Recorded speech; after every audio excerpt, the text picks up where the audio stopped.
Hello, guys. I'm Lila, my mother-in-law.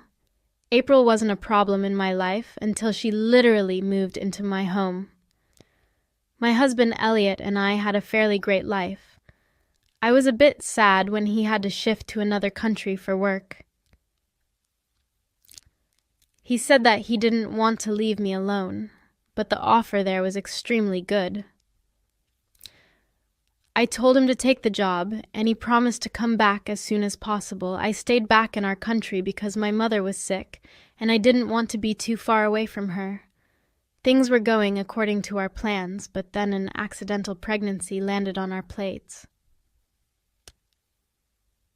Elliot and I were expecting a baby boy. We were surprised by the news because we weren't even trying for a kid, but it happened, and we were happy to welcome our first child.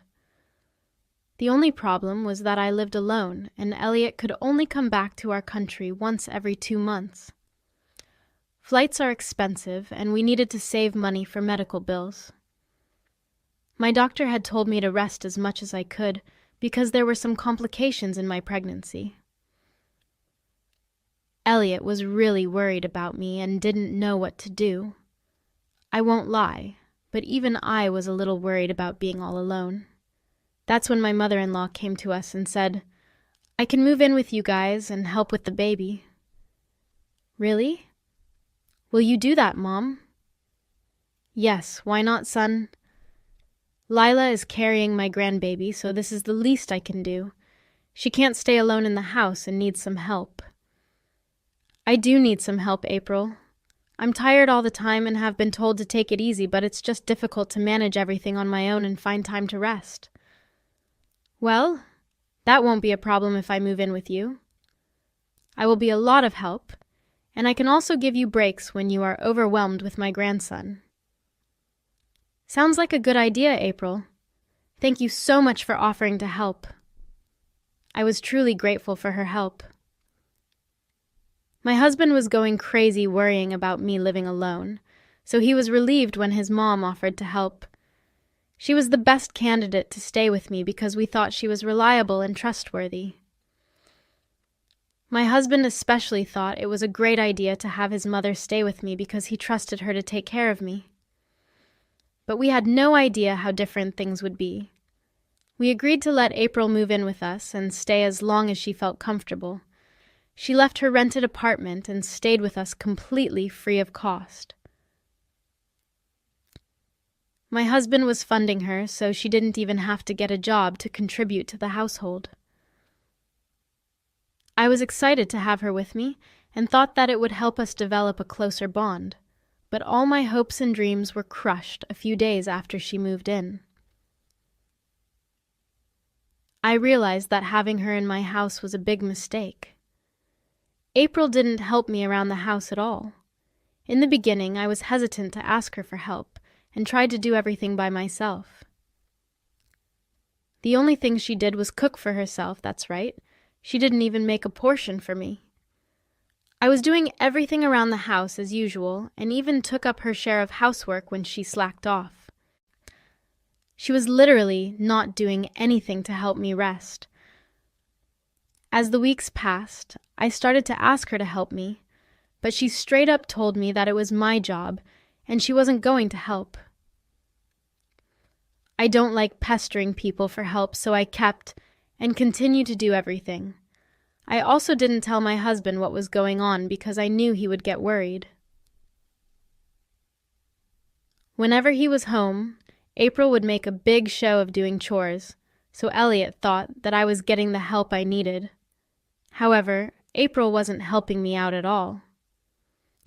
When he was gone, a mix of pregnancy complications and not getting enough rest led me to have premature labor. I was also bleeding profusely and was rushed to the hospital after a very difficult labor during which they thought I might die. I was able to have my son. Elliot missed his birth but was scheduled to fly in the next day after he made an emergency booking. The next morning I was trying to get some sleep when April noisily came into my room and woke me up. I was a little groggy, but didn't say anything because I had just woken up. April kept on about God knows what, and I ignored her to concentrate on getting my bearings back after being woken up so rudely. My head went clear when April said, "So when can you go home? Today? Are they preparing your discharge papers, or should I talk to them?" "I literally just gave birth. I can't go home right now." "What? You still have to stay here?" "But you have already spent a night here. Do you have to stay here today as well?" "Yes, April. I have to stay here today as well." "That is not going to work. You need to tell the doctor to let you go home today." Oh, I was super confused about what April was saying. She was telling me that I needed to go home that day and even insisted that I ask the doctor to make me leave early. I had literally given birth the previous day and almost died from childbirth, but April was hurrying me to go home instead of staying at the hospital and recovering from the birth. I said to her, "Why would I do that, April? I'm still pretty weak, and there is a big reason why the doctors are keeping me here." "Oh, please. Women give birth all the time. You aren't special. You don't have to stay here and have a mini vacation." "Does it look like I'm having fun here? I almost died, so no. Not every woman goes through what I did. I'm not going to jeopardize my health by going home early on your request." "But you can't be here for so many days, Lila." "Why the hell not, April? You have too much to do at home. Who will do all the work?" "What do you mean, April? You know that the house needs to be clean for the baby. I clearly remember seeing dirty dishes in the sink before we came here. There is so much work at home." I was trying very hard to process what my mother-in-law was saying. She wanted me back at the house because she had expected me to do the house chores. This woman hadn't even bothered to wash the dishes we left in the sink and expected me to do it. I was in utter disbelief and said, "I was on my deathbed just yesterday. Do you really expect me to go home and do the dishes?" "Yes, why not? Who's going to do the dishes? You don't have a maid or a housekeeper woman." "You are insane. I can't be doing anything and need complete bed rest for at least a month." "What? A month?" "You are seriously milking this, Lila. You don't need so much time to recover. You need to stop being such an attention-seeking woman. You were fine. Doing the dishes won't kill you." I was extremely irritated because April was being obnoxious and insensitive again. I was already pretty tired of dealing with her. She was being a big nuisance and wasn't of any help even before I gave birth. I was high on hormones, and my patience was running thin. I snapped at her and said, "Maybe it will kill me, April. I got into this situation in the first place because you refused to help me with any of my house chores. You could have easily cleaned up the house while I was here." "Why would I clean your house, Lila? It's your job, not mine. You moved in with me with the sole purpose of helping me out. Now you're saying that it's not your job?" "I never said I moved in to help you out. Why would I help you?" "You are a grown woman, and pregnancy isn't a reason to slack off on your duties. If that's what you thought, why did you move in with me?" "Oh, I just wanted to be around my grandbaby." "I'm actually here for him, not you. I have no problems taking care of him, but I won't be doing your work for you." "What's the point of moving in with me, then? You can just leave and go back to where you were." "Why would I do that? My grandson needs me, and eventually my son will need me too when he comes home. Who will take care of them when you are so hell-bent on being a lazy woman? If you have any shame, you will tell the doctor to discharge you early so that you can get back to work." I was pretty irritated by April's stupid demands. What she was asking of me was completely ridiculous. She had no regard for the fact that I could have died with the amount of blood I had lost. I could barely move even after one day, and she was still telling me that I needed to go home and start on house chores. I told her that I wouldn't be doing any of that, but April wouldn't let it go. April never stopped talking about me going home. She kept irritating me and escalating her behavior when she saw that I wasn't relenting. She was yelling at me and calling me all sorts of names like lazy, attention seeker, opportunistic, etc. I was also informed by my doctor that she had tried to talk to him and force him to sign discharge papers. My doctor and a few of the nurses let me know that I could easily kick my mother-in-law out if I wanted. I held strong because I knew that ultimately I had to deal with her after I went home. But I lost my patience when she said, "You are making a big mistake, Lila. Your house is a mess, and it is no place to keep a baby. In that case, you need to go back home and start working on it. You need to help out too if you plan to stay with us. You are being very rude and neglecting your duties, Lila. If you continue to do this, I might just have to teach you a lesson." "What is that supposed to mean, April?" "I don't know. Maybe CPS will make a surprise visit one day and see how filthy your house is. You know that they take these things seriously, right? God knows what they might do if they see you not taking care of your house and making your son live in an unhygienic place." April was straight up threatening me. I looked at her in disbelief as she gave me a sly smile and then a smirk. She was telling me that she wasn't above calling CPS to take my child away. The very fact that she was willing to go to this extent to make me work around the house sent me into a rage. My motherly instincts kicked in the moment April threatened to have my baby taken away. I decided that I was no longer going to accept her horrible behavior and finally took a stand for myself. I yelled and screamed at her like a crazy woman until the nurses came and asked me if I wanted to kick her out. I told them that yes, I didn't want April anywhere near me or my child anymore. April threw a major tantrum and hurled abuses at me when I asked her to leave. She was screaming at me, and instantly my blood pressure spiked. The nurses rushed in to calm me down and called security to throw my mother-in-law out. She refused to leave on the nurses' insistence, so they had to involve hospital security. After April was taken away, I broke down crying because of all the stress. The nurses calmed me down, and I called a friend over to come and see me. She immediately arrived at the hospital and stayed with me until my husband arrived that day. Elliot came to see me and asked, as soon as he landed, he came to the hospital straight from the airport and changed in my bathroom before holding our baby. We had some private time together with the three of us, and finally, I felt like I was at peace. Elliot was extremely worried about me and said that he was scared something was going to happen to me. He made sure that I was all right, and then settled down with our son. I had a doubt that he knew April was kicked out of the hospital. I wanted to talk to him about it, but he decided to beat me to it and said, "Honey, why did you kick my mother out?" "So she's told you about that already?" "Yeah. I called her on my way to the hospital from the airport. I just wanted to check on you and tell her that I was coming. She started to cry and said that you kicked her out." "So she cried to you?" "I'm pretty sure she said that I was being hormonal and unreasonable, right?" "I take her words with a grain of salt, Lila. I want to hear from you about what happened." "Well, your mother wanted me to go home today. She even tried to make the doctors discharge me." My husband looked as taken aback as I was when April demanded that I leave the hospital early. Elliot was looking at me as if he couldn't believe what I was saying. His eyes went wide, and he was in shock. He said, "What? Why the hell would she say that? You literally had a traumatic birth."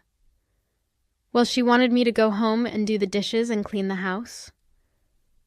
"What are you talking about, Lila? Why do you have to go home and do it? She could just do it herself." "Nope. She told me very clearly that she wouldn't do anything that she considers to be my job." "But she moved in with you to help you out. Why is she suddenly refusing to help after you've given birth?" "Actually, she was never helping me, Elliot. I was doing all the chores in the house." I then proceeded to tell my husband everything that I had been keeping a secret. I didn't hold back and told him that April was never helping me. She only made a show of being a big help whenever Elliot was around. When he was gone, She would change her behavior and not do anything around the house. My husband was even more shocked when he got the full story from me. I was tired of allowing April to walk all over me and finally told my husband everything. Elliot was in complete shock, but didn't say much while I talked. He was patient with me and even comforted me as I started to cry, remembering what happened in the morning and how April had threatened to call CPS and get our child taken away. We knew that CPS wouldn't find anything amiss, but the fact that she was making threats wasn't sitting right with me or my husband. Elliot was starting to get super angry after he heard this part. He got even angrier when the doctor and nurses came in and told him that April's behavior had caused me to have a spike in blood pressure. They advised my husband to make sure I wasn't too stressed. Otherwise, I would get seriously sick. My husband listened to the doctors and said that he would do everything possible to make sure I stayed stress-free. When we were alone again, he said, "I'm sorry for what my mother did, Lila. I should have known better than to allow her into our house. It's okay, Elliot. You didn't know she would turn out to be like this. God, I hate the fact that you got sick because of her.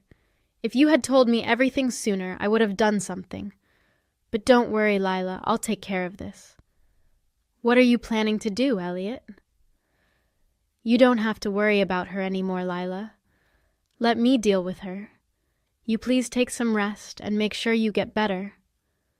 My husband kissed the top of my head and stayed with me until I fell asleep. After I was asleep, he went back to the house to freshen up and came back to the hospital to spend time with me and our son. He did inform me that he had hired a housekeeper to clean up the house and make sure everything was pristine so that our baby and I would come home to a clean, sparkling house. I didn't ask about April and was content having her out of the hospital. On the day I was supposed to be discharged, I started to feel anxious again. I was dreading going back home and facing April. I know she would be pissed that I told my husband everything and complained about her. Plus, I was afraid she was going to find new ways to torment me. I was still weak and had a baby to take care of, so I was feeling extra vulnerable, but I didn't voice them out to Elliot. I trusted my husband and knew that he would protect me to the best of his ability, but I couldn't get rid of the nervousness that was eating me from the inside. I went home and was surprised to see that everything was truly sparkling. The housekeeper did an excellent job in cleaning and organizing everything. I settled in straight away and made myself comfortable. It is a different feeling to take your baby home from the hospital. Coming home was also a little emotional for me, because I had thought I might die and not be able to come back here. I enjoyed being back in my happy place, and was busy taking care of the baby while also being on bed rest. It was a long time later that I realized that I didn't see April around. She didn't even come home when it was quite late at night, and that's when I asked my husband, "Where is your mother, Elliot? Won't she be home today?" "No, Lila, she won't be home." "Oh, where did she go?" "She had to go somewhere, but I don't know, and I don't care. But don't worry, she won't be back anymore." "Wait, what? She won't be back? Is she mad at me because I complained to you?" "Oh, yeah, she is mad at you, but that's not why she left." "Then why did she leave out of the blue?" "Well, I kicked her out." I literally wasn't expecting to hear this. My husband made a straight face and told me that he had kicked his mother out of our house. I looked at him in awe and saw that he was smiling down at me. "You really kicked her out?" "Yes. That was the first thing I did when I came home from the hospital that day. I wasn't going to continue to let her stay in my house for free when she has been nothing but cruel towards you." I believe she didn't take this very well. We had a big fight, and she cried and begged me not to throw her out. But I didn't give in because your safety and mental health are more important to me than her fake tears. Thank you for doing this, Elliot. I was really dreading coming home and facing April after everything she did. I didn't tell you because I figured you would keep her in check, but you did much more than that. It's my duty to protect you, Lila. Of course I was going to do it, but won't this spoil your relationship with your mother? I don't actually care anymore, Lila. As I said, you mean more to me than her. Besides, I have already told her that we won't be in contact with her from now on. You don't have to face her or talk to her in the near future. I was glad to hear that Elliot had also decided to cut her off. I had been thinking about going no contact with her, but I was going to let Elliot stay in touch. But my husband had beaten me to the plan too. He had told his mother that he wouldn't be keeping in contact with her anymore. Sure, my son was going to miss out on one grandma, but he is better off without her. April did reach out to me after I came home from the hospital since Elliot had kicked her out. She had nowhere to go and was surfing couches at her relatives. No one was happy to host her and were exceptionally angry at her for being so cruel to me. I am actually pretty well loved by almost all family members on Elliot's side, so when they found out about what April did, they were furious with her. But April was blaming me for ruining her relationship with her son, keeping her grandson away from her, getting her kicked out, and spoiling her reputation in her family. However, I simply said that this was all her own doing, and I wasn't responsible for her horrible actions. She sent me a bunch of nasty texts, which I forwarded to my husband. Elliot took care of the problem with April. He was so mad at her and said that he didn't want to contact her ever again. April was getting desperate to get back in contact with her son, so she changed tactics and begged me for forgiveness.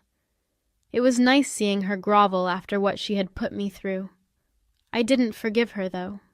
She kept texting, calling me, and I didn't even bother to send a reply or pick up the phone. Eventually, she stopped, and maybe started to harass Elliot again. My husband never let me deal with April's drama again, just like he had promised. He also got a transfer back to our country, and now we are living together like we did after we got married. Our baby is going to be a year old very soon. Time flies, and it was a magical experience watching my little one grow up right before my eyes. Sometimes I feel sad that I couldn't enjoy my pregnancy, but I am grateful for what I have right now, and I am happy that April is no longer in our lives.